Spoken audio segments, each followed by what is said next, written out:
네, 안녕하세요. 네, 오늘 예배 오신 여러분들을, 예배 참석해 주신 여러분들을 진심으로 환영합니다. 지금 저희 소리가 잘 들리시나요? 아직 카메라는 이렇게 지금 되어 있습니다. 네.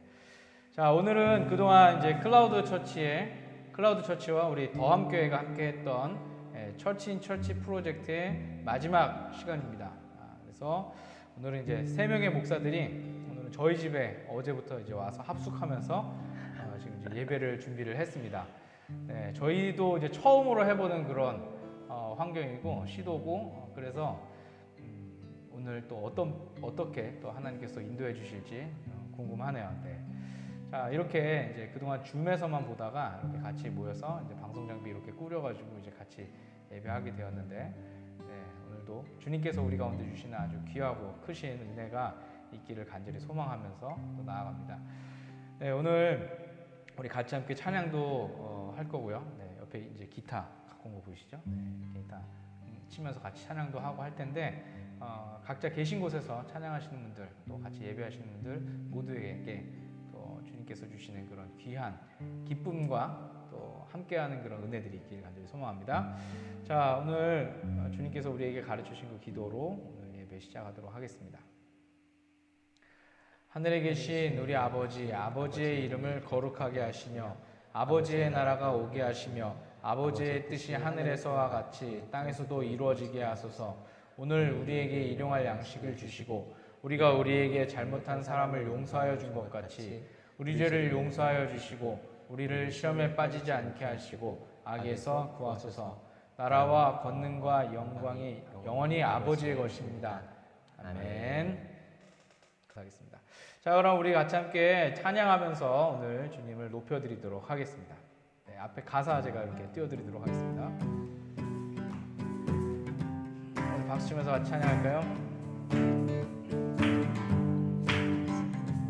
주의 친절한 팔에 안기세 우리 마음이 평안하리니 항상 기쁘고 복이 되겠네. 영원하신 팔에 다시 한번 주의 친절한 팔에 안기세 우리 마음이 평안하리니 항상 기쁘고 복이 되겠네. 영원하신 팔에 안기세 주의 팔에 그 크신 팔에 안기세 주의 팔에 영원하신 팔에 안기세. 날이 갈수록 주의 사랑이 두루 광명하게 비치고 전성 가는 길 편히 가니 영원하신 팔에 안기세 주의 팔에 그 크신 팔에 안기세 주의 팔에 영원하신 팔에 안기세. 주의 보좌로 나아갈 때에 기뻐 찬미 소리 외치고 겁과 두려움 없어지리니 영원하신 팔에 안기세 주의 팔에 그 크신 팔에 안기세 주의 팔에 영원하신 팔에 안기세. 주의 보좌로 나아갈 때에 기뻐 찬미 소리 외치고 겁과 두려움 없어지리니 영원하신 팔에 안기세 주의 팔에 그 크신 팔에 안기세 주의 팔에 영원하신 팔에 안기세 주의 팔에 그 크신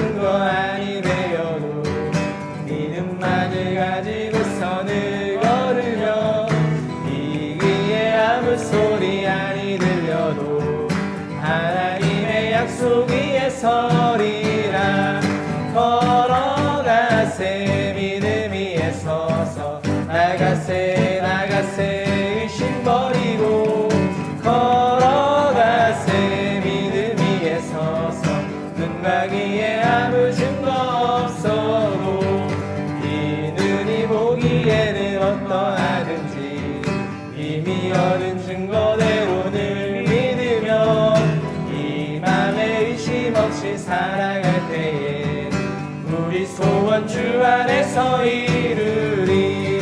걸어가세 믿음 위에 서서 나가세 나가세 의심 버리고 걸어가세 믿음 위에 서서 눈과 귀에 아무 증거 없어도 주님의 거룩함을 두고 맹세한 주 하나님 아버지는 참 이쁘다. 그 귀한 모든 약속 믿는 자에게 능치 못할 무슨 일이 있을까.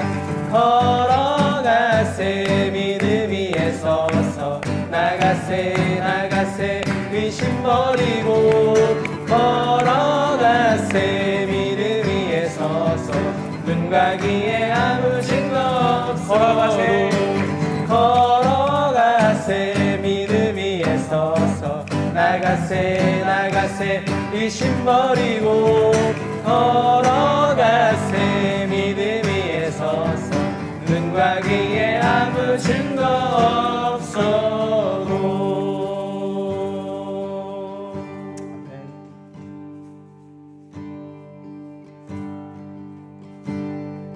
시작됐네 우리 주님의 능력이 나의 삶을 다스리고 새롭게 하네. 자유하네 죄와 사망으로부터 나의 삶은 변하구나. 충만하네. 다시 한번 고백합니다. 시작됐네. 시작됐네 우리 주님의 능력이 나의 삶을 다스리고 새롭게 하네. 자유하네 죄와 사망으로부터 나의 삶은 변하구나. 충만하네 은혜로다 주의 은혜 한량없네 주의 은혜 은혜로다 주의 은혜 변함없는 신실하신 주의 은혜. 시작됐네 우리 주님의 능력이 나의 삶을 다스리고 새롭게 하네. 자유하네 죄와 사망으로부터 나의 삶은 변하구나. 충만하네 은혜로다 주의 은혜 한량없네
좋으신 하나님 감사합니다. 오늘도 변함없는 그 하나님의 은혜를 기억하고 오늘 이 예배의 자리에 온라인으로나마 이렇게 함께 모여 예배합니다.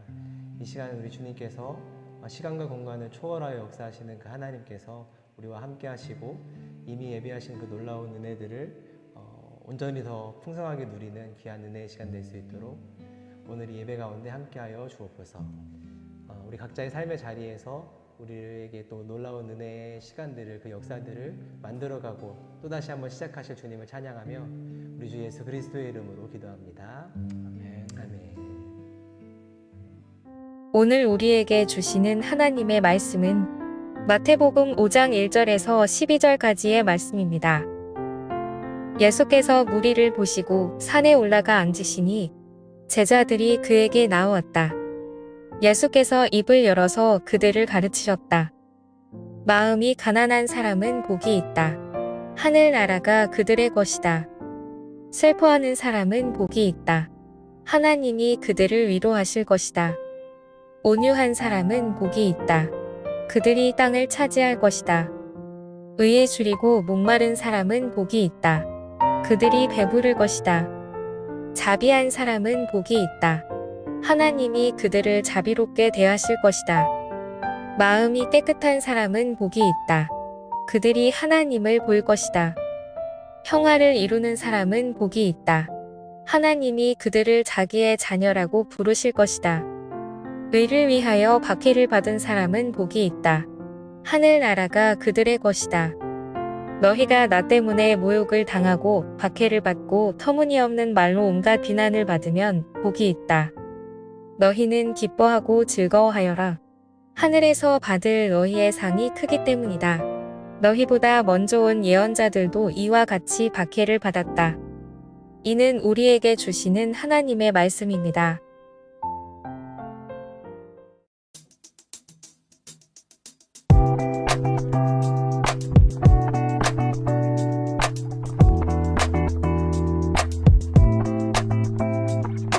안녕하세요. 안녕하세요. 누구세요? 김희진에이션입니다. 만두 목사 패스터리 주부 목사로 살고 있죠. 뭐 하시는 분? 성민감리교회의 목사로 있고요. 그동안에는 교회 안에서 목회 사역을 하다가 공황장애 때문에 목회를 잠시 쉬게 되었고 주부의 일을 감당하면서요 열심히 묵상을 해서 이제는 교회 밖으로 들어온 새로운 꿈을 꿀 수 있게 된 목사 아닌 목사입니다.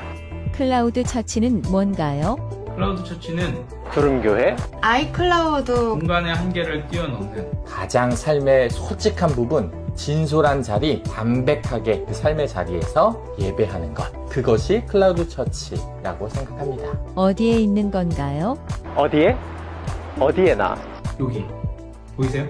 그대가 있는 곳 제가 있고 예수님이 계신 그곳이면 바로 그곳입니다. 그럼 건물이 없다는 말씀?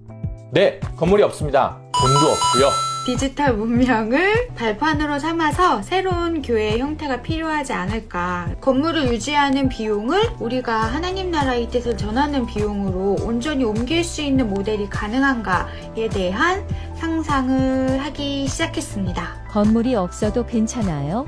괜찮다 맞아요. 교회는 그리스도인들의 모임이니까. 건물이 없어도 괜찮을 수 있는 그런 시스템과 플랫폼을 구축해 나가고 있습니다. 한번 실험해보고 도전해보는 게 아닐까요? 건물보다 소중한 그대가 있으니까요.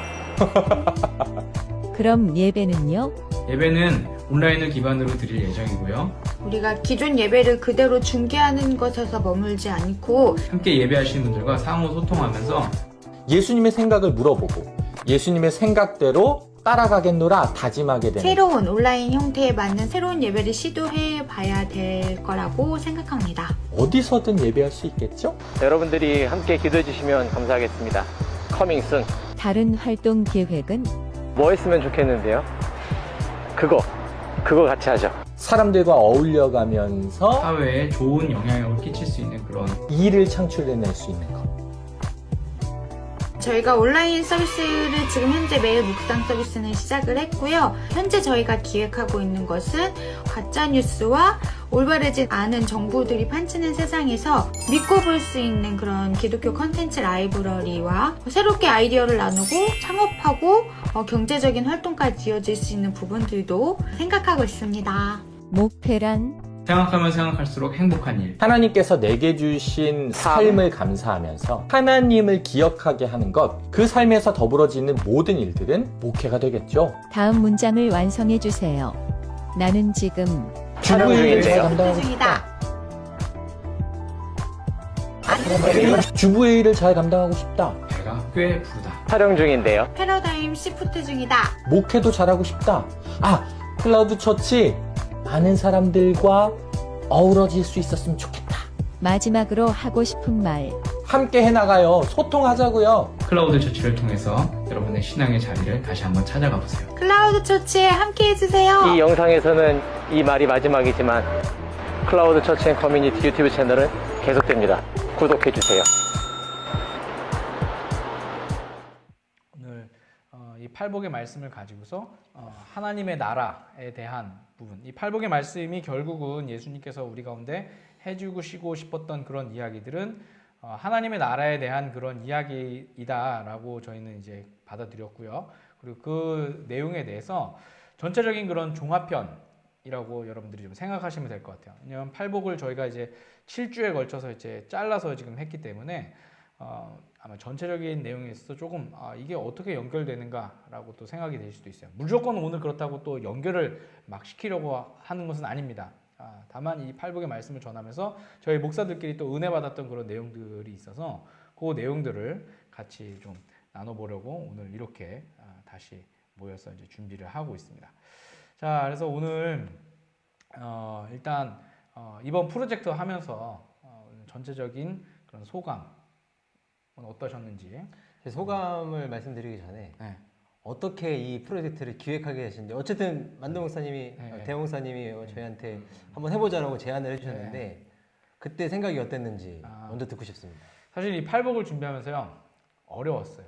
저 혼자 하기는 좀 어렵고, 그렇다고 어려운 내용을 다 공부를 해서 이제 담아내는데 너무 길고 재미가 없더라고요. 그래서 이렇게 하는 것은 별로 효과적이지 않을 것 같다. 이거를 잘라서 했으면 좋겠는데, 잘라서 하게 됐을 경우에 이것을 저 혼자 하기보다는, 저의 관점만을 보기보다는 다른 목사님들은 또 어떻게 생각하고 있는지를 좀 같이 나눠보면서 하면 좀 더 이제 다른 분들에게, 또 이 예배에 같이 참여하시는 분들에게 좀 더 좋은 그런 신앙의 도전이 될 수 있겠다라는 그런 생각으로 저는 그런 의도로 이제 시작을 했습니다. 네, 그렇게 시작을 했고, 근데 하필 왜 저희였죠?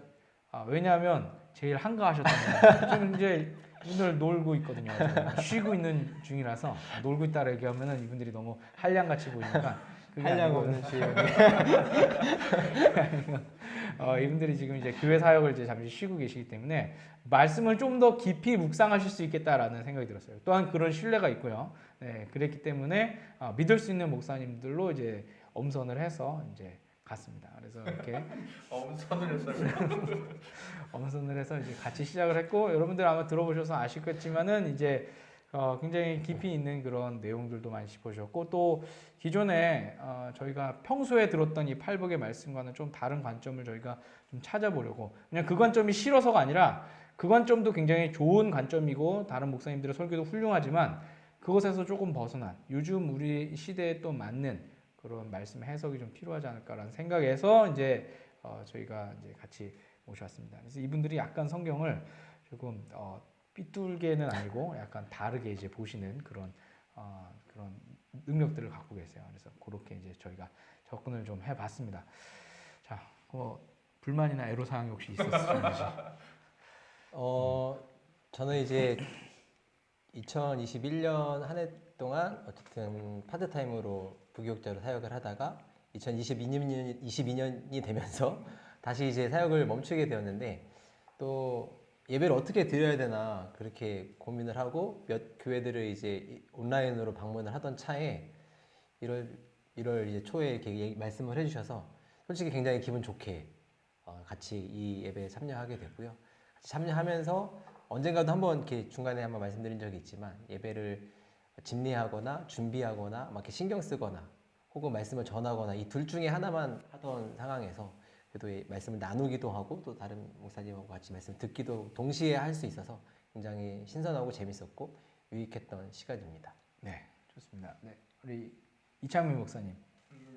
저는 제가 유튜브를 운영하고 있잖아요. 말씀 유튜브를 하고 있는데 그거 하고 있는데 또 이 부탁을 받아가지고 사실은 굉장히 거절하고 싶었던 게 솔직한 마음이었어요. 그러니까 같이 하는 건 좋지만 뭐랄까요, 또 말씀을 더 봐야 된다고 뭐 이런 가중되는 게 있어서 상당히 좀 애로사항이 있었어요. 근데도 팔복 말씀을 평소부터 조금 다르게 보고 싶다라는 생각을 하고 있던 찰나에 또 그 부분이 딱 뭐랄까 걸렸다? 라고 생각하니까 이 기회를 한번 삼아서 좋게 생각해 볼 수 있겠다. 그리고 다른 친구들이지만 다른 목사들은 어떻게 이 말씀을 읽을까 이런 궁금증이 좀 있었어요. 근데 뭐 예상을 크게 벗어나지 예상은 어땠길래 도대체? 아니에요. 잘했어요 예상. 때리는 줄 알았어요. 아니에요. 제가 혹시 여기 좀 잘 안 들어갈까봐 입을 이렇게 가리는 건가요 혹시? 조금 이렇게 소리 잘 들어가라고. 이렇게 하면 되지 않을까? 네. 저희가 사실은 되게 많이 준비했어요. 저희가 매주 그 설교를 준비하는데 일주일에 한 번 이상, 2번 정도 이제 온라인에서 만나서 이제 그 말씀을 어떻게 생각했는지, 어떤 관점으로 봤는지 또 보고서 또 서로 다른 의견들이 있으면 그것에 대해 또 조율하기도 하고 또 책도 보기도 하고. 책 가져왔죠? 가져왔는데 네. 저기 있네요. 네네. 아래층에 있는데 이따가 좀 소개를 좀 해드리도록 하겠습니다. 어떤 책을 저희가 보면서 준비를 했고 그리고 그런 것들이 또 여러분들이 나중에 또 이 시리즈가 끝나고 난 다음에도 팔복의 말씀을 또 이해하실 때 도움이 되실 만한 그런 책들 저희가 좀 소개도 해드릴 테니까 그런 거 보시면서 또 여러분은 여러분 나름대로 성경을 보시고 그 말씀 속에서 또 하나님을 만나셨으면 좋겠어요. 사실 설교가 할 수 있는 가장 중요한 역할 중에 하나는 저는 성도들을 성경을 읽게 하는 거다라고 생각이 들거든요. 그래서 성도들이 성경을 읽고서 그리고 그 말씀 속에서 하나님을 직접 본인이 경험하는 것, 이게 사실 굉장히 중요한 부분인데 여러분들께도 좀 도움이 될 수 있고 저희는 이제 참고서 정도의 역할을 한다라고 생각하시면 될 것 같고, 아무튼 이제 굉장히 많은 준비들을 했는데 그만큼이 잘 담겼는지는 잘 모르겠어요. 저희는 이제 끝나고 나서 매주 이렇게 피드백을 서로 주고받을 때 아쉽다, 내가 너무 잘 못한 것 같다, 이렇게 서로 이제 막 주고받거든요. 네, 여러분들도 동일하게 생각하시는지 잘 모르겠습니다. 그런데 노력하는 그 과정 자체가 굉장히 저희에게는 의미 있는 그런 과정이었고 또 이런 시도 자체도 저희가 이제 처음 해보는 거여서 다음번에 또 다른 기회들이 생겼을 때는 보다 좋은 모습으로 또 나가지 않을까 생각이 되고요. 오늘 이렇게 같이 이제 모였던 이유는 이제 각자 팔복의 말씀을 나누면서 다가왔던 그 내용들에 대해서 좀 이야기를 해보면 좋겠다라고 생각해서 이제 갖고 왔습니다. 자, 우리 일단 먼저 우리 이창민 목사님은 제가 먼저 정리를 해야겠죠. 네. 제가 이제 제일 첫 시간에 했던 게 이제 심령이 가난한 자와 애통한 자에 대한 말씀을 이제 저 혼자 이제 했었어요. 1월 첫 주에. 1월 첫 주에 이제 팔복의 말씀을 가지고서 했었을 때, 보통은 이제 팔복의 말씀을 이제 신년에 하게 되면, 올해 이제 잘 되십시오, 복 받으십시오, 뭐 이런 식으로 또 이렇게 해야지 복 받습니다라는 그런 내용들로 보통 이제 우리가 말씀들을 이제 많이 나눌 때가 있잖아요. 또 팔복과 관련한 찬양들도 사실 그런 게 많이 있고요. 물론 그 부분이 뭐 전혀 틀렸다라고 그렇게 말씀을 드릴 수는 없지만 저는 그것보다는 그 현장 속에 있었던 그 당시 사람들, 그리고 그 2000년 전에 예수님께서 그 들판에서 사람들에게 전하셨던 그 말씀은 과연 어떠한 모습이었을까라는 부분들을 좀 계속 상상을 해보기 시작을 했습니다. 그러다 보니까 그 팔복에서 거론되었던 그 8부류의 그 사람들이 혹 그 현장에 있었던 사람들의 모습은 아니었을까라는 그런 질문을 던지게 되었고요. 그 부분에서 이제 오늘 말씀의 해석이 저는 이제 시작이 되었어요. 그래서 이제 심령이 가난한 자, 과연 그럼 심령이 가난한 자는 뭘까? 가난한 자는 아는데 심령이 가난한 자는 무엇일까? 라고 그랬을 때 이제 사회로부터 계속해서 지탄을 받고 있었던 당시 그 대부분의 그 무리들, 그러니까 사회 지도층으로부터 외면받았던 그 무리들의 그런 모습들, 또 그런 일들로 인해서 애통함을 경험했던 자들의 그 모습들, 그런 자들에게 예수님께서 주셨던 그런 메시지, 너희들에게 주시는 하나님의 복이 있다라는 것들을 예수님께서 선포하신 것이 아닌가라는 생각으로 이제 시작이 되어서 이제 심령이 가난한 자와 이제 애통하는 자의 내용을 이제 시작을 했었고요. 우리 이창민 목사님은 어떤 내용들이 마음에 다가왔습니까? 이렇게 넘어올 줄 몰랐네요. 네. 저희가 이번에 오늘 다루자고 얘기했었던 것은 그 팔복의 말씀 중에 우리가 함께 나눴던 얘기 중에 우리 삶에 좀 많이 밀접한 경험들이 있었나 그걸 한번 생각해보자 이랬잖아요. 저는 그 방면에서 고민을 하다가 묵상을 하는데 긍휼이 여기는 자는 복이 있다 그 말씀이 이렇게 굉장히 와닿더라고요. 그러니까 어떤 기억이 하나 났는데 좀 부끄러운 기억이에요. 예전에 제가 주부 생활을 처음 시작하면서 얼마 되지 않았을 때, 그러니까 주부 생활의 초년생일 때 아내가 열심히 밖에서 교회에서 이제 사역하고 집으로 돌아왔을 때 처음에는 괜찮았어요. 큰 문제는 없었는데 이런저런 이야기를 좀 할까 그러면서 이야기를 하다가 제가 그만 아내를 울려버린 거죠. 그러니까 일부러 그런 건 아니었어요. 근데 이렇게 얘기를 하다 보니까 어느 순간부터 이렇게 힘듦을 얘기하는 거예요. 제가 너무 힘들다, 주부 생활이 힘들다, 뭐 애들 키우는데 힘들다. 근데 그런 이야기를 쭉 하니까 아내도 본인도 지금 너무 힘든 상태에서 잘 견뎌내고 있었던 아슬아슬한 상황이었던 것 같아요. 그 상황에서 제 얘기를 들으니까 이제 복받쳐 오른 거죠. 그래서 이제 울게 됐는데 울린 거죠, 제가. 근데 그때 아내가 했던 얘기가 아직도 기억에 남아요. 뭐라고 저한테 했냐면 오빠는 제가 오빠예요. 근데 오빠는 나에 대한 긍휼함이 없어. 긍휼한 마음이 나한테 없어. 이 얘기를 딱 했어요. 지금 이 순간에 그걸 다시 생각해 볼 때는 아 내가 잘못했구나 이런 생각을 하게 됐지만 그 당시에는 사실 그런 마음이 들지 않더라고요. 긍휼한 마음이 없어 하자마자 제가 받아칠 준비를 하고 있는 거예요. 긍휼한 마음이 왜 없어? 내가 없는 것처럼 보여? 없으면 이렇게 막 쏴붙였던 거죠. 근데 그때를 생각해 보니까 아, 내 마음 안에, 내 삶 안에 그 당시에 여유로움이 전혀 없었구나. 그러니까 아내가 그렇게 살아간다는 자체를 받아낼 수 있는 빈 공간이 아예 없었구나. 그러니까 꽉 차 있는 내 상태에서 긍휼히 여기라는 말씀은 성경 어디든 이렇게 찾아봐도 그런 뉘앙스가 많잖아요. 그러니까 당연히 긍휼히 여겨야 되는 건 머리로는 너무 잘 알겠는데 삶에선 그게 안 되던 거죠. 삶에서 안 됐을 때 가장 먼저 공격당하는 건 제 아이들과 제 아내인 거죠. 그러니까 그 말씀이 이번에 다시 생각이 들면서 했던 것은 긍휼히 여기고 싶으면 내 삶 안에 여유로움을 갖추는 게 꼭 필요한 것 같아요. 그러니까 다른 사람을 좀 받아줄 수 있는 거 그리고 받아줘서 내 안에서 잘 소화시키면서 말씀 안에서 잘 믹스하면서 다시 되돌려 보내려면 공간이 좀 필요한 것 같아요. 그러니까 그 공간을 만들기 위해서 애를 써야겠죠. 그게 우선인 것 같아요. 그러니까 말씀이 딱 우리한테 선포되고 주어졌다고 해서 그래 나는 말씀대로 살아야지 바로 이렇게 반응할 수 있는 사람이 과연 몇이나 될까. 그 말씀을 받아내기 위해서 삶의 노력을 하는 것, 애씀들이 있는 것이 말씀을 살아내려고 하는 사람들의 정말 바른 태도가 아닐까 뭐 이런 묵상 괜찮죠? 좋습니다. 네. 뿌듯하네요. 과정이 필요하다. 그러니까 노력이 필요한데 그 긍휼함을 이제 우리가 보여주기 위해서 그 긍휼함을 받아낼 수 있는, 해낼 수 있는 그런 마음의 공간 그리고 그러한 뭐 삶의 습관이 또 필요할 수도 있죠. 그렇죠? 네. 그러니까 저는 아내에게 긍휼한 마음이 없었던 게 아니에요. 지금도 아니죠. 당당하게 이야기할 수 있지만 그 당시에는 그랬었다. 미안하다 이런 얘기 하는 거죠. 그럼 어떻게 그 공간을 좀 준비를 해나갔어요?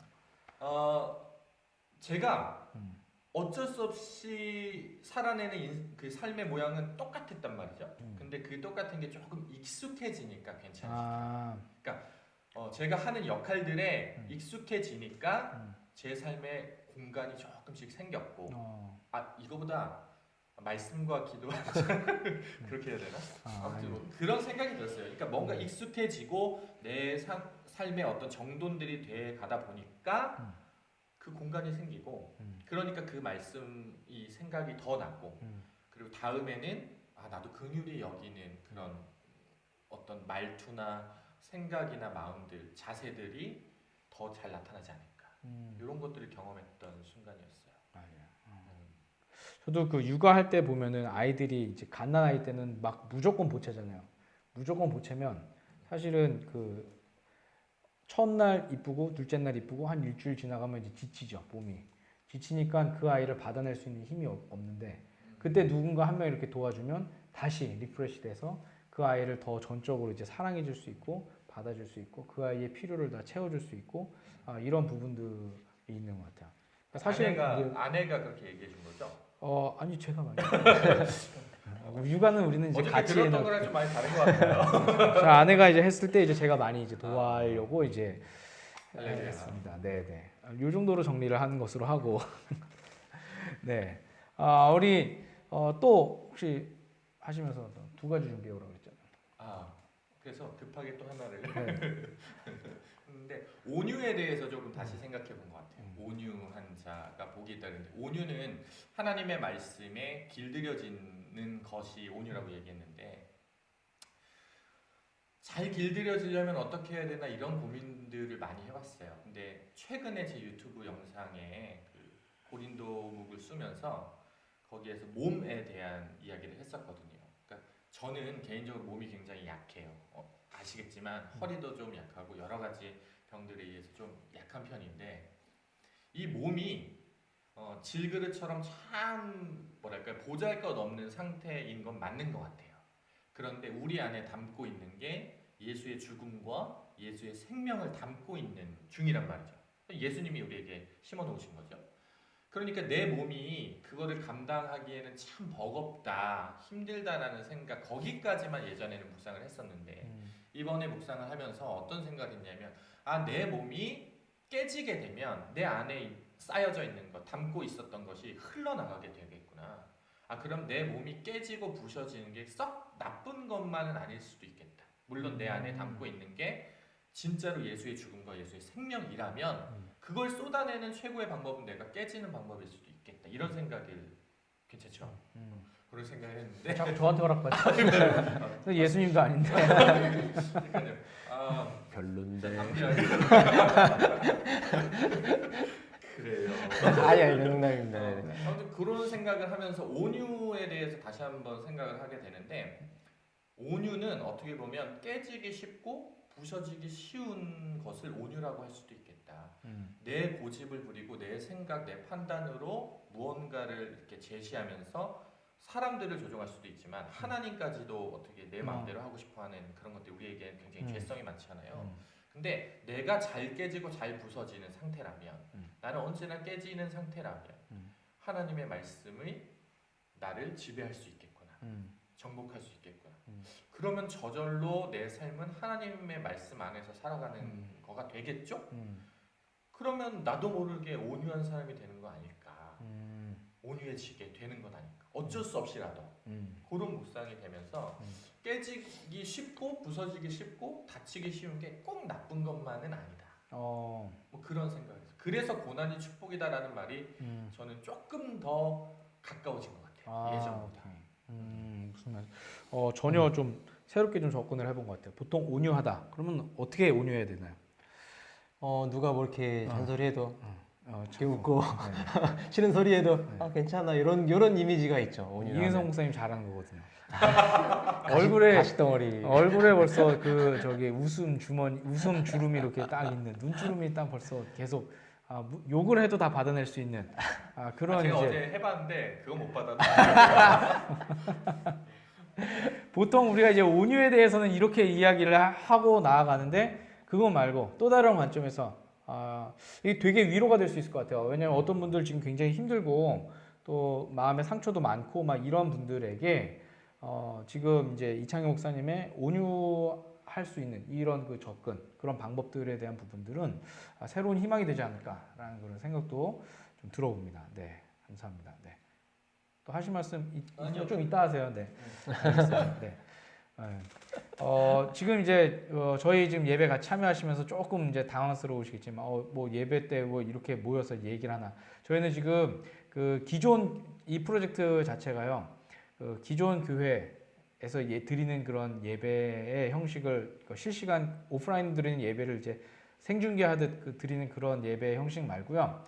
저희는 좀 작은 교회나 아니면 이제 저희처럼 이렇게 온라인만을 기반으로 해서 하는 그런 분들에게 이런 유튜브 화법을 통해서 이제 예배 하나님의 말씀을 같이 나눌 수 있다라는 부분들을 같이 나누고 있습니다. 그래서 조금 익숙하지 않고 혹시 들으시다가 좀 나는 좀 덜 채워지는 것 같은데 그러시면 이제 11시부터 이제 시작되는 다른 큰 교회 예배들을 또 이제 가지 마세요. 들으시면 그런 큰 교회 예배들을 또 들으시면 또 이제 될 수 있을 것 같습니다. 요즘에는 이제 예배를 드릴 수 있는 방법들이 좀 많이 있으니까요. 저희는 이제 이런 방법으로 오늘은 이제 같이 예배를 하고 있습니다. 어쨌든 요 안에서도 저희는 계속 예수님 이야기 하고 있으니까 여러분들 그렇게 이해를 해주시면 될 것 같아요. 자, 우리 이은성 목사님은 어떤 거 2개 골라오셨어요?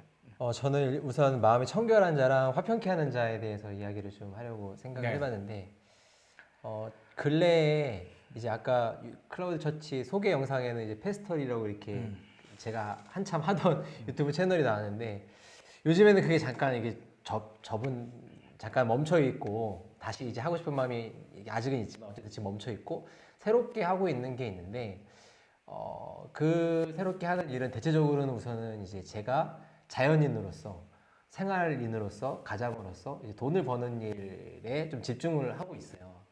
그러니까 예전에 목회를 할 때는 물론 목회 활동을 통해서 4렙이라는 명목으로 돈을 받고 일을 한 거긴 하지만 근데 사실 그렇게 내가 돈 버는 일을 하고 있다라고 생각을 하진 않았는데 지금은 이제 내가 돈 버는 일을 한다라고 생각을 하고 일을 하고 있고 돈을 버는 게 목적이 되어져 있는 상태예요.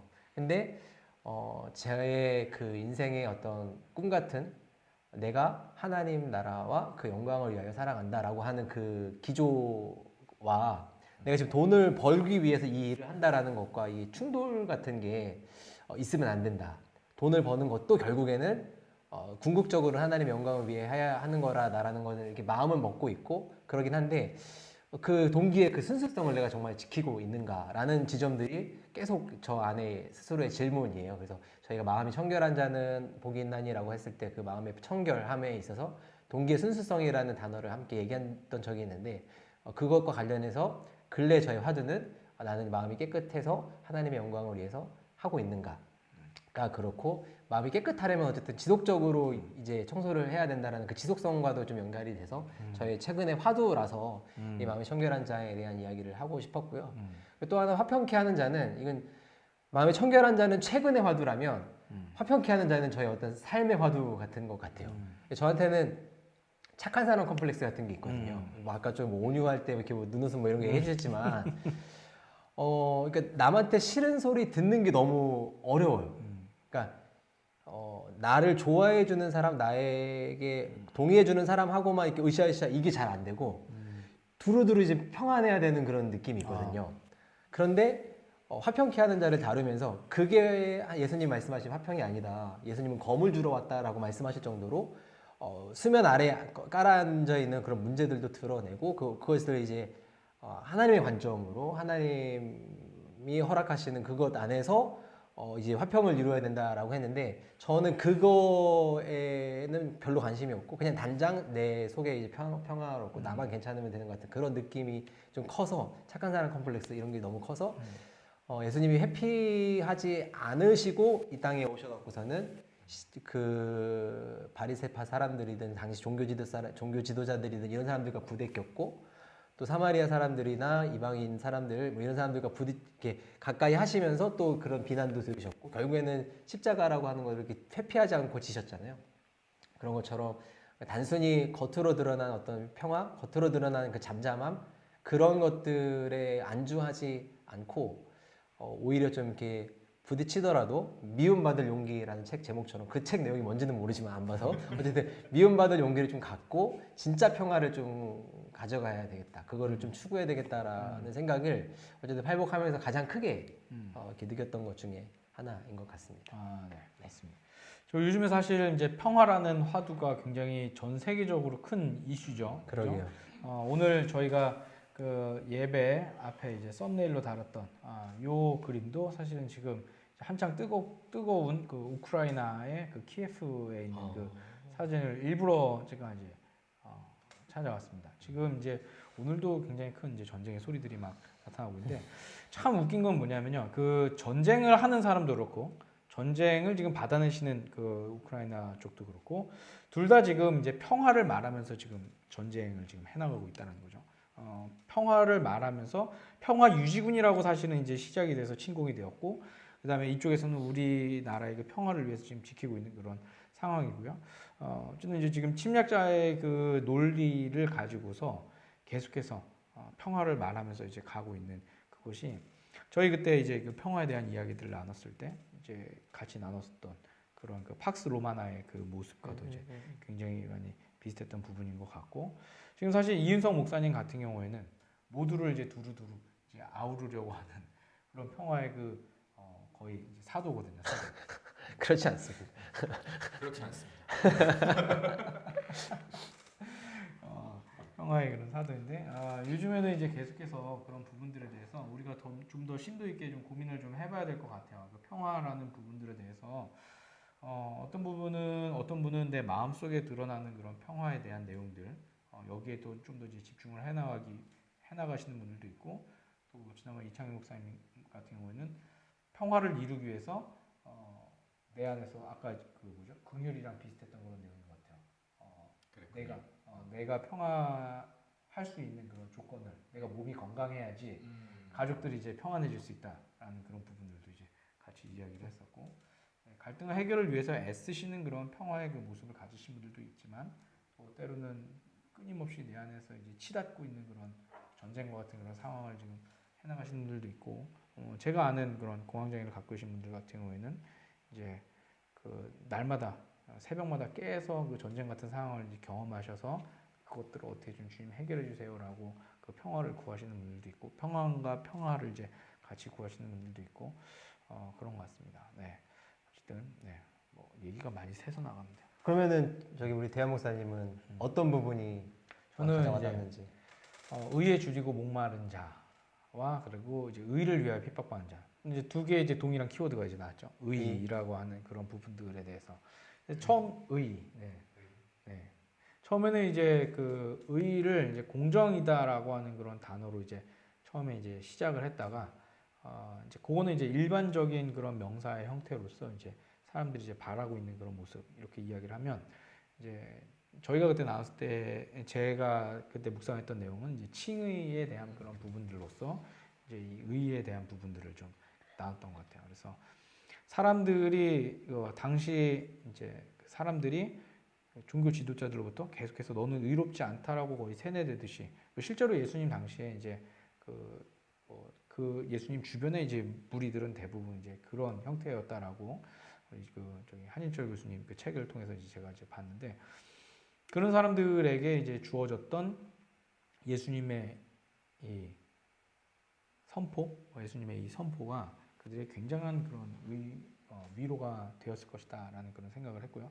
또 한 가지 의에 대해서 또 한번 생각해 보는 거는 이제 의를 위하여 핍박받는 것에 대해서 이야기를 했을 때 우리 지난주에 나눴던 이야기가 교회가 받는 어려운 모든 것이 다 의로 인해서 받는 핍박은 아니다. 때로는 우리가 갖고 있는 욕망 이런 것들이 이런 것들로 인해서 다가오는 것도 있는데 그것은 의로 인해서 받는 핍박은 아니다라는 그런 이야기들을 우리 같이 나눴잖아요. 그러면서 이제 제 안에서 이제 드는 생각은 내가 예수를 믿으면서 어렵다라고 생각했던 것들이 정말 예수님 때문에 어려운 건지 아니면 나의 그 잘못된 욕망 때문에 어려운 건지 이런 생각을 하게 된 거죠. 그러면서 이제 저의 실수가 이제 막 생각이 났습니다. 저도 이제 개척교회 하면 이제 어렵죠. 일단 기본적으로 이제 형편이 어려우니까 그때 이제 갖고 있던 그런 그 여러 가지 잘못된 생각 중에 하나가 뭐였냐면 이제 좋은 차를 사는 거였어요. 차가 필요했어요. 아니 이제 발단 자체는 굉장히 단순했어요. 그러니까 타고 있던 차가 이미 오래됐고 거의 30만 킬로를 탔고 중고차로 400만 원 주고 샀던 차가 이제 거의 이제 폐차 직전까지 이제 간 상태였고 자 그런 상황에서 이제 차가 한 대가 필요했는데 제가 이제 차를 굉장히 좋아했어요. 이제 막 알아봤죠. 그 외국이니까 또 이제 외제차를 살 수 있잖아요. 캐나다였으니까 이 차들을 이제 막 알아보다가 이제 모 회사에 이제 차 하나가 이제 꽂힌 거예요. 꽂혔는데 머릿속에서 이제 합당한 이유를 이제 막 대기 시작했어요. 지금 이제 폐차 직전에 있는 차의 쓰임을 좀 줄여서 교인들을 위해서만 쓰고 그러면 이제 교회에 이제 스타렉스 같이 차 한 대가 이제 생기는 거니까 그러면 우리 교인들은 차가 없으니 이제 뭐 어디 가거나 할 때 도움을 줄 수 있겠다. 우리는 우리 가족을 위한 차를 하나 사자. 그러면은 이제 교회 이제 우리 차, 교회 차 이렇게 두 대가 생기면 뭐 나야가라 갈 때도 그렇고 어디 교회 소풍 갈 때도 우리 교인들은 맨날 남의 교회 차 얻어 타는데 이거 하면 좋겠다. 내가 감당을 해보자라는 생각이 이제 있었어요.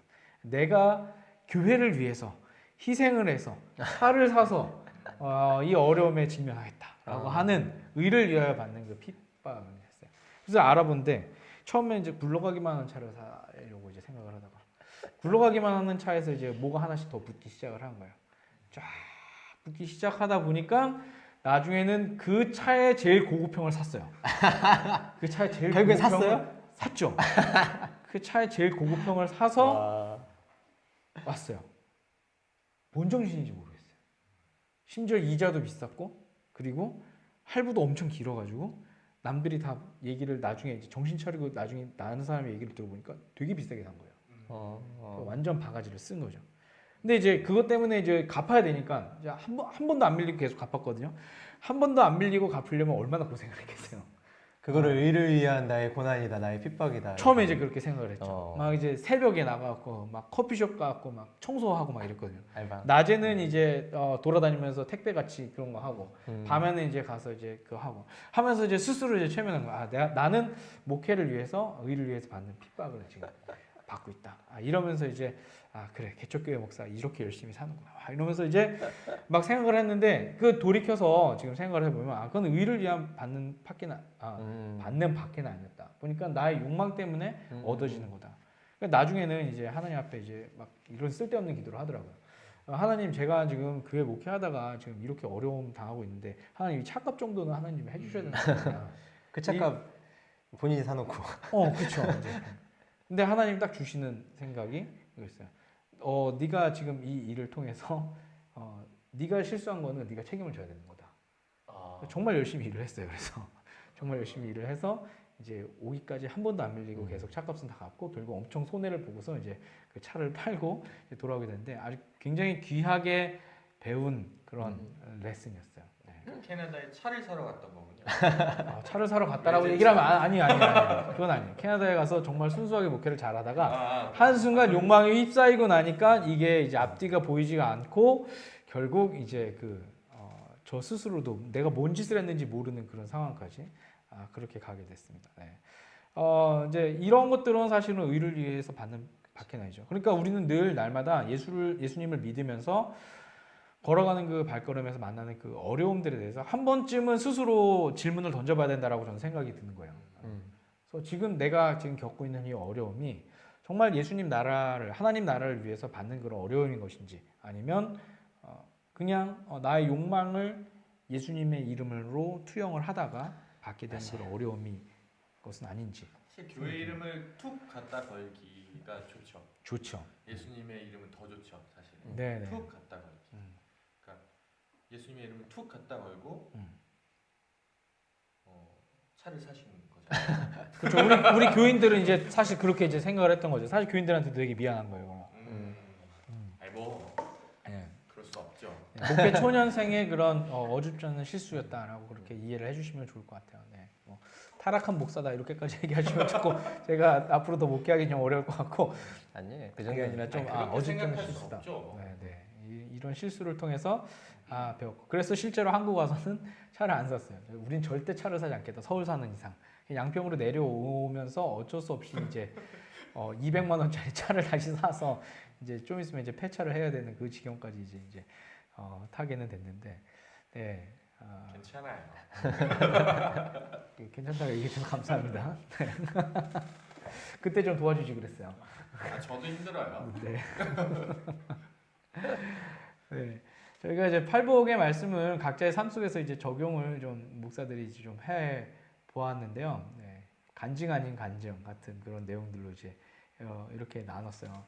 네, 여러분들의 삶 속에서도 사실 이런 내용들이 좀 있을 겁니다. 저희 이야기를 들으시면서 또 설교를 그동안의 그 과정을 겪으시면서 이런 부분들에 있어서 나에게 다가왔던 그런 말씀들 이런 것들이 아마 있으실 것 같아요. 네. 채팅으로 남겨주시면 참 좋겠는데 저희가 이제 웬만하면 소통하는 예배로 하면 좋겠는데 네. 어려우실 수도 있으니까 네. 저희가 이제 이번에 이제 결론 쪽으로 이제 좀 가다 보면 저희가 이제 이번에 이제 팔복을 준비하면서 복을 받는 조건으로서의 팔복을 말하는 것이 아니라 주님의 말씀을 통해서 우리에게 촉구하시는 것이 무엇인지를 우리가 계속해서 이제 보려고 했었죠. 그리고 이제 이창 목사님이 이제 이야기하셨던 것 중에서 A가 되어야 B가 된다라고 하는 그런 공식으로서의 그 하나님 나라의 통치에 대한 경험 이런 것이 아니라 하나님 나라의 통치를 받는 사람의 모습, 그렇죠. 네네 그런 것들에 대해서 이야기를 나눴어요, 그죠? 이창 목사님 특별히 이제 뭐 심령이 가난해야 복을 받는다 이게 아니었던 거잖아요, 그죠? 그렇죠. 네네. 그러니까 복 받기 위한 조건, 저 복이 받고 싶으면 난 이렇게 해야 한다. 우리는 여태까지 그렇게 너무 이렇게 공식처럼 생각해 왔는데 거기서 좀 그게 되게 삶을 부자연스럽게 만드는 것 같아요. 그러면 억지스러우면 그렇죠. 뭔가 이렇게 트러블이 나는 것 같아요. 그런 말씀도 아니었고 예수님이 트러블을 만들려고 문제를 만들려고 그 말씀을 하신 건 아닐 테니까 그 대학 목사님이 처음에 이 팔복을 시작하면서부터 앞에 있는 예수님의 말씀을 직접 듣고 있는 그들에게 위로와 정말 하나님 나라가 무엇인지를 알려주려고 말씀을 하셨을 것이다라는 전제를 했잖아요. 그거 동일한 거죠. 그러니까 하나님 나라의 모습은 이런 복을 누리는 나라야. 이런 복이 있는 이런 모습을 하고 있는 나라인데 그런 하나님 나라의 모습 안에는 이런 사람들이 있어. 뭐 심령이 가난한 사람들이 있고 애통할 줄 아는 사람들이 있고 이렇게 말씀을 이해하게 되면 내가 살아가는 삶의 현장 속에 임마누엘의 하나님 함께 살아가신다는 그 분명한 고백이 있고 믿음의 선포가 있는 사람들의 삶 안에 내 모습이 그 모습으로 내가 하나님의 통치를 받고 있다면 이런 모습이어야 되겠다. 그렇게 되지 않을까 네. 생각하는 거죠. 네. 그러니까 그러니까 그 팔복의 첫 번째 복의 그 뒤의 내용이나 맨 마지막 복의 그 뒤의 내용이 똑같이 천국이 그들의 것이미요이고 그 가운데는 이제 다양한 내용들이 있는데 결국에는 이 수미상관이라고 하나요? 그 양쪽 끝이 안에 있는 것들이 다 덮는다고 생각이 들었어요. 그래서 다 가운데 있는 내용들도 하나님 나라에서 벌어지는 일들, 하나님 나라를 누리는 사람들에게 적용되어지는 것들이라는 생각이 들었어요. 그래서 뒤에 거는 그냥 하나님 나라의 특징인 거죠. 하나님 나라에는 위로도 있고 하나님도 보게 되고 그렇게 된다는 생각이 들었어요. 그래서 이 생각이 들면서 그냥 언뜻 들었던 생각이 한국 사회라는 것에 한국 사회는 어떤 특징이 있잖아요. 사람들이 굉장히 뭐 빠르게 다니고 도시 같은 경우에 특히 뭐 인터넷 환경이 빠르고 뭐 이런 것들 그리고 한국 사회의 특징처럼 이 하나님 나라의 특징을 뒷부분에 이렇게 얘기해 주는 것 같고 그렇다면 앞부분은 뭐냐 하나님 나라 백성의 특징 같았어요. 그러니까 한국 사람들은 뭐 정이 많고 뭐 빨리빨리 다니고 이런 한국 사람만의 어떤 그 독특함이 있잖아요. 그것처럼 하나님 나라의 백성들은 마음이 가난하고 하나님 나라의 백성들은 애통할 줄 알고 그런 하나님 나라 백성의 특징이 앞부분이라면 뒷부분의 내용은 하나님 나라의 어떤 그 모습들이 아닌가 이런 생각들을 쭉 한번 보면서 그런 생각도 들었습니다. 네. 그 내용이 이제 지난주에 우리 이창희 목사님이 의를 위하여 받는 박해는 무엇인가라고 했을 때 이제 말씀하셨던 그 의에 대한 그런 8가지 그쵸, 그 내용들을 이제 같이 이야기를 해주셨던 그런 부분이었던 것 같아요. 또 그렇게도 또 이해를 해주시면 될 것 같고 저는 이제 우리 교회가 보통 이제 그 예수 그리스도의 십자가와 그리고 부활 여기에 이제 많이 집중이 되어 있죠. 그리고 사실 굉장히 중요한 부분이기도 하고, 네 그렇지만 이제 그것과 함께 또 우리가 간과하지 말아야 될 부분은 무엇이냐라고 생각을 했을 때 예수님께서 이제 오늘 마태복음 5장의 그 팔복의 말씀으로 시작이 돼서 이제 뒤까지 쭉 전해지는 그 산상수훈의 그 이야기, 하나님 나라에 대한 그런 예수님의 그 이야기들, 그 예수님의 그 가르침들을 우리가 놓치지 말아야 된다라는 그런 생각들. 그리고 또 하나는 예수님이 그 말씀을 전해주셨던 것처럼 그리고 스스로 그렇게 사셨다라고 하는 예수님의 그 삶을 우리가 놓치게 되면 교회는 결국 이제 그 생명력이 없어지는 종교 집단이 될 수밖에 없다는 거죠.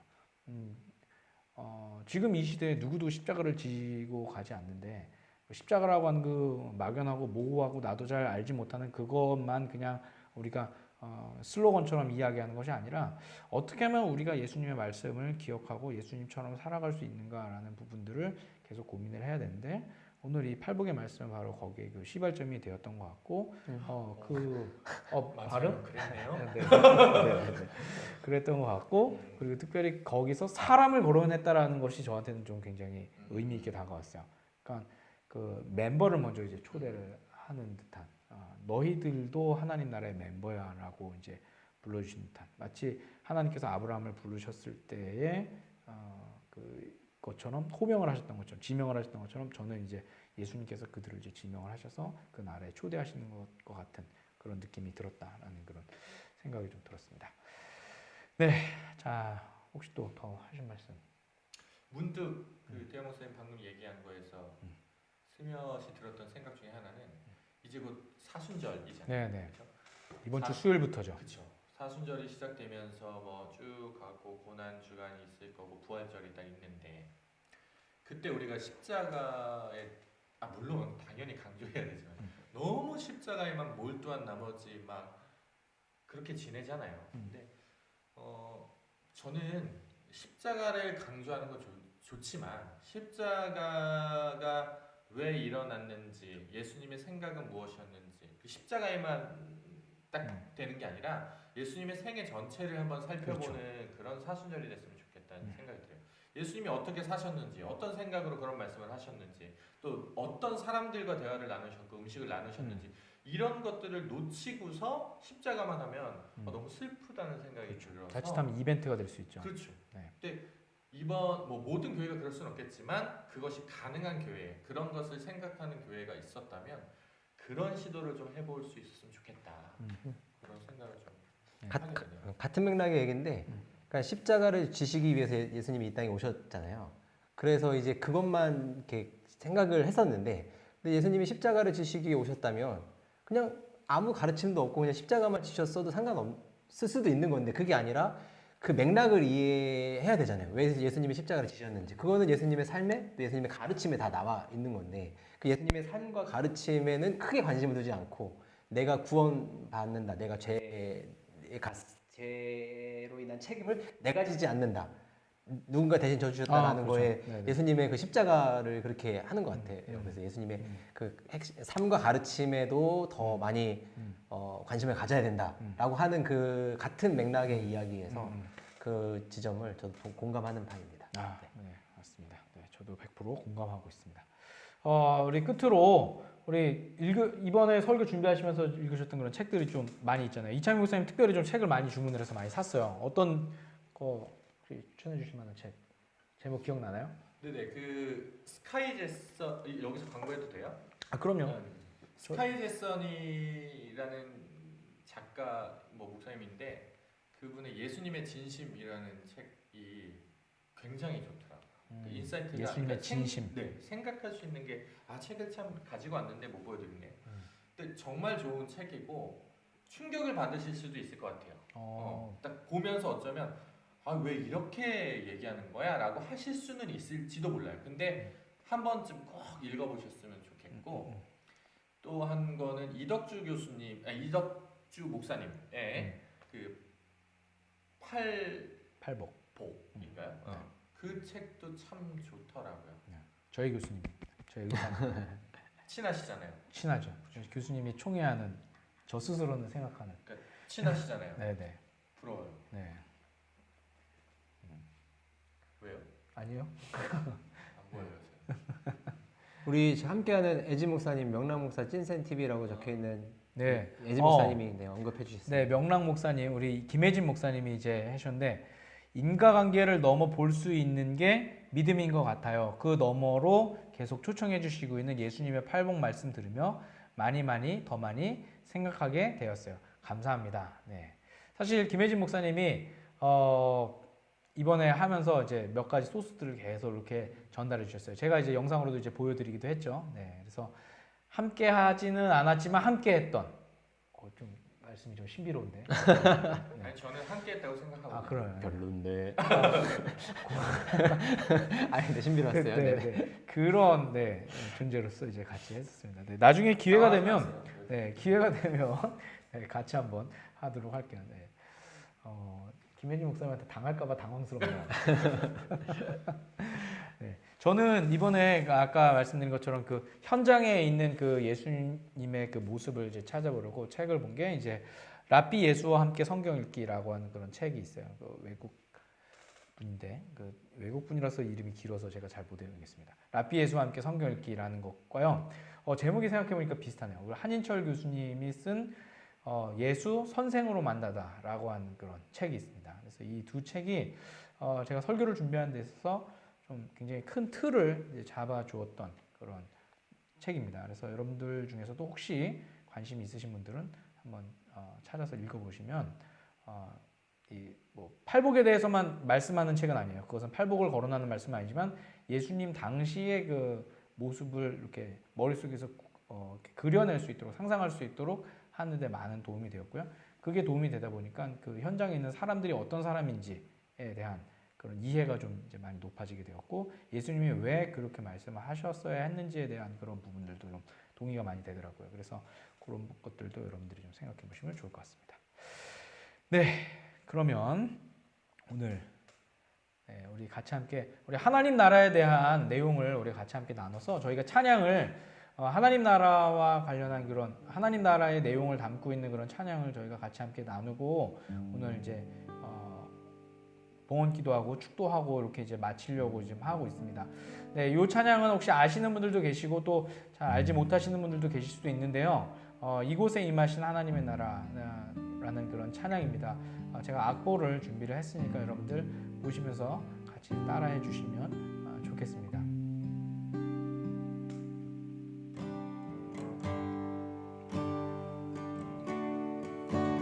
이곳에 임하신 하나님 나라 가난한 마음으로 바라보리라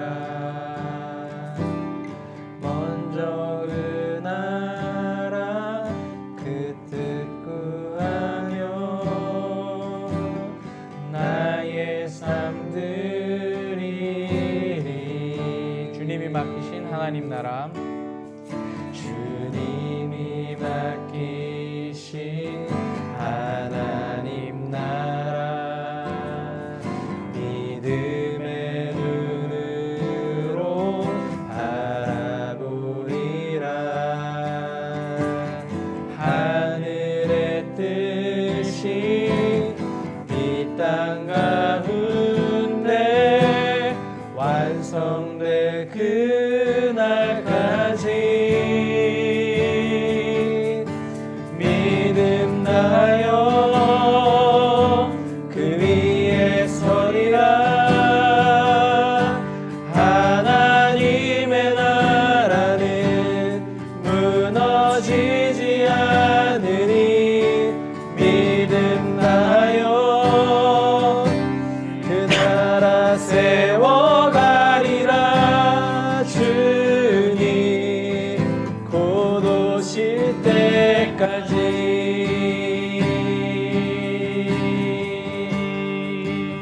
다시 한번 고백합니다. 이곳에 임하신 하나님 나라 가난한 마음으로 바라보리라 먼저 그 나라 그 뜻 구하며 나의 삶 드리리 주님이 맡기신 하나님 나라 믿음의 눈으로 바라보리라 하늘의 뜻이 이 땅 가운데 완성될 그날까지 믿음 나여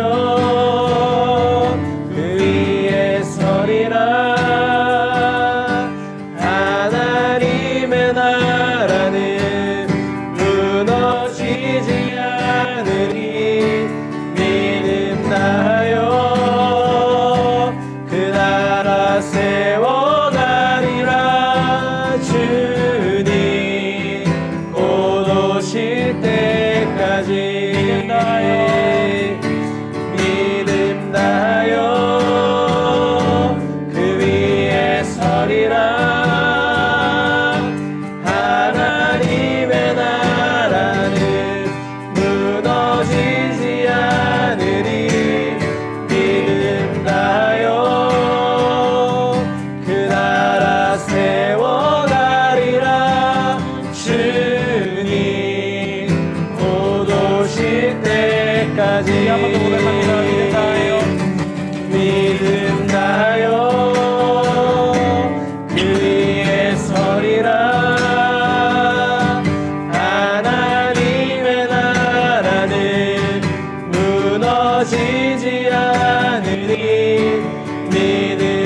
우리와 함께 예배하셔서 진심으로 고맙습니다. 하나님의 예배함이, 하나님과 우리 말씀 가운데서 함께 살아감이 이 순간 너무나 행복하고 감사합니다. 이 순간들, 이 행복들이 우리의 삶 안에 가득하기를 간절히 소망합니다. 그 소망이 우리가 살아갈 소망이 되게 하옵소서. 그 소망으로 살아갈 때에 주님의 말씀이 더욱더 가까워지고 주님의 말씀으로 인해서 내 삶이 정돈되어져 가는 것을 친히 경험할 수 있는 복이 우리에게 있기를 간절히 소망합니다. 들은 말씀들이 삶 안에서 녹아들어서 말씀이 나와 따로 있는 것이 아니라 함께 있는 것임을 분명하게 느낄 수 있게 도와주시고, 함께 살아가는 말씀으로 인해서 내 삶이 하나님 나라 안에 있구나라는 분명한 선포와 고백으로 이어질 수 있도록 인도하여 주옵소서. 함께 예배하며 준비한 예물들을 하나님께 드리며 또한 이웃과 나누기를 간절히 소망합니다. 주님께서 쓰시고자 하는 곳에 분명하게 쓰일 수 있도록 도와주시고, 주님께서 쓰실 때에 그곳에 뿌려지는 그 씨앗이 우리에게도 하나님 나라와 함께 살고 있다는 분명한 씨뿌림이 될 수 있도록 우리가 더욱더 하나님께 드릴 줄 아는 그 마음과 손길을 허락하여 주옵소서. 그리고 드려진 곳마다 주님께서 자라게 하시고 주님께서 결실을 맺어갈 수 있는 복도 더불어 함께 더하여 주옵소서. 지금은 우리 주 예수 그리스도의 은혜와 하나님의 깊고 놀라우신 사랑하심과 성령님의 한순간도 놓치지 않고 함께 살아가시는 임재하심이 오늘 함께 예배하며 하나님 나라의 통치를 꿈꾸며 그 하나님의 통치 안에서 살고자 다짐하는 모든 예배자들 위해 영원히 함께 하시기를 간절히 축원하옵나이다. 아멘. 아멘.